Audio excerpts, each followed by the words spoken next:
Hey guys, welcome to my channel. Today we are going to discuss a very important topic of chemistry. So it is column chromatography. Let's start. So what is column chromatography? So basically it is a method of separation where compounds are separated by passing a mixture through a column. As the name says, passing a mixture through a column filled with solid stationary phase and a liquid mobile phase. Now what is a stationary phase and what is a mobile phase? We'll learn in the next slides. So basic column chromatography basically relies on the differences in affinity of the compounds, the stationary phase and mobile phases. It is used to purify individual chemical compounds from mixtures. Now, components of column chromatography. So here are four components of column chromatography: column, stationary phase, mobile phase, and element. So what is a column? So column is a glass or metal tube which is packed with the stationary phase, commonly silica gel or alumina. Now stationary phase, it is a solid material inside the column. Mobile phase is liquid solvents that move through the column. Mobile phase can be either polar or non-polar. Now eluent, it is a solvent used to elute or wash compounds through the column. Next, we have the common stationary phases. So what are the common stationary phases used? These are silica gel, alumina, cellulose, ion exchange reagents, etc. The common mobile phases used are water, organic solvents, example ethanol, methanol, and buffer solutions, etc. Next on, we have types of column chromatography. So column chromatography is divided into these major types. Adsorption chromatography. So here separation is based on the adsorption of solutes onto the stationary phase. Next, in partition chromatography, separation is based on solubility differences. For ion exchange chromatography, charged stationary phases are used to separate ionic compounds. And in size exclusion chromatography, molecules are separated on the basis of their size. So large molecule elute faster than the smaller ones. Moving on, we have the process of column chromatography. So how is column chromatography done? So first of all, packing the column. So the stationary phase is packed into the column.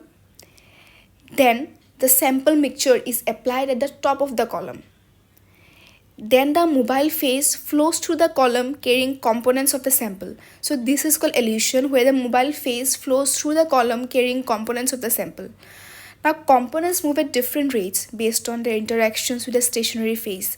Then fourth, we have separation.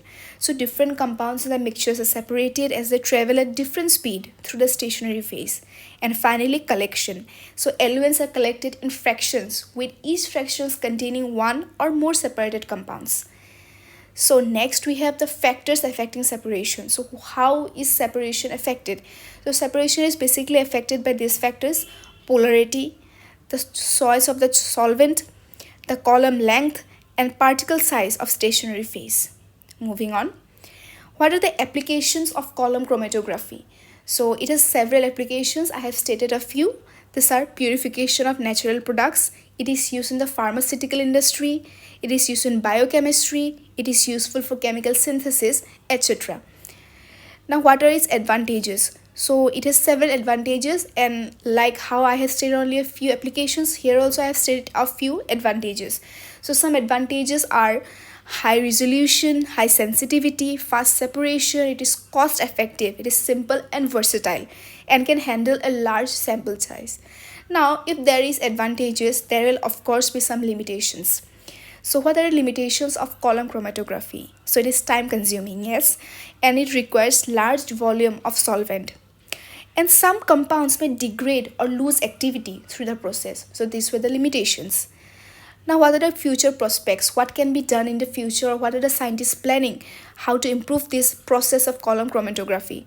So we may get microfluidic column chromatography. We may use nanomaterial based stationary phase. We may use graphene based stationary phase. And also we are trying and it would be better if we get automated systems. So manual labor will be decreased. So in the conclusion, we can say that column chromatography is a versatile separation technique. Optimization of stationary and mobile phases enhances separation efficiency. Now, balancing advantages and limitations are very crucial, not only in column chromatography, but in every scientific process.